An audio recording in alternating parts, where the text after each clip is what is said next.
मध्य प्रदेश विधानसभा चुनाव से पहले सबकी नजरें बनी है ज्योतिरादित्य सिंधिया समर्थक नेताओं पर, जो बीजेपी में शामिल हुए थे कांग्रेस छोड़कर सिंधिया के दम से।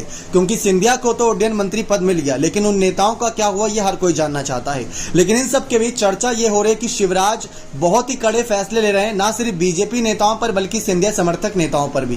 क्योंकि अब वो सिंधिया समर्थक नेता नहीं है, अब वो बीजेपी के ही नेता हैं। देखा जाए तो जो नेता कांग्रेस छोड़कर सिंधिया के साथ बीजेपी में आए थे, जो विधायक बीजेपी में आए थे, वो तो यही सोच रहे हैं कि सिंधिया हमारे लिए पार्टी है। लेकिन असल मायने में अगर वो बीजेपी में शामिल हो गए तो उनको सिंधिया के फैसले की नहीं बल्कि शिवराज, अमित शाह, जेपी नड्डा, पीएम मोदी के फैसले की सारी बातें माननी होंगी। अगर नहीं मानेंगे तो पार्टी छोड़कर जा सकते हैं। तो वापसी कांग्रेस का दरवाजा खटखटाना थोड़ा यहाँ पर सम्मानजनक नहीं होगा। इन सब के बीच चर्चा इस बात की है कि शिवराज अपनी सरकार वापस लाने के लिए और 2018 में जो बहुमत का आंकड़ा छूट गया था उसको पूरा पाने के लिए हर एक सीट पर बहुत ही सोच विचार कर टिकट का वितरण करेंगे।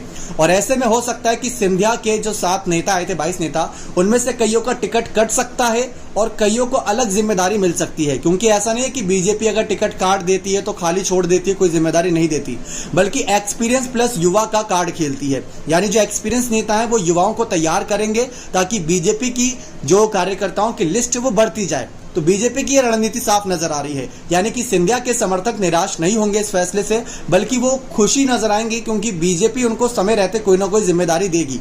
मध्य प्रदेश चुनाव में अगर जिम्मेदारी नहीं मिलेगी तो हो सकता है कि उनके विधायकी पद का, एक्सपीरियंस का यहाँ पर फायदा उठाते हुए उनको लोकसभा चुनाव में आगे कर दिया जाए। लेकिन कईयों ने यह कहा कि सिंधिया के साथ गए समर्थक और नेता वापस आ सकते हैं कांग्रेस पार्टी में, क्योंकि उनका टिकट कटते ही वो नाराज हो जाएंगे और वापस ली कर लेंगे यहाँ पर कांग्रेस पार्टी में विधानसभा चुनाव से पहले। कमलनाथ ने भी यही आंकड़ा बताया था और कहीं ना कहीं दिग्विजय सिंह ने भी ये बात कही थी। लेकिन दिग्विजय सिंह का फैसला ये था कि वो नहीं चाहते कि अब पार्टी में कोई ऐसा नेता आए जो कांग्रेस की सरकार दोबारा गिरा दे। क्योंकि कांग्रेस को इस बात की उम्मीद है, जहां राहुल, प्रियंका, सोनिया, खड़गे सब इस बात की उम्मीद जता चुके हैं कि मध्य प्रदेश में कांग्रेस दोबारा आएगी कर्नाटक चुनाव की तरह। क्योंकि कर्नाटक में भी नेता बागी हुए थे, कर्नाटक में भी कांग्रेस की सरकार गिराई गई, तो ठीक वैसे ही मध्य प्रदेश की भी उम्मीद जताई जा रही है। लेकिन आपको क्या लगता है, क्या सचमुच सिंधिया के समर्थक नेता बीजेपी में बने रहेंगे या बीजेपी से इस्तीफा देकर कांग्रेस की ओर जाएंगे? अपनी राय कॉमेंट सेक्शन में जोड़ दीजिएगा। बहुत बहुत धन्यवाद।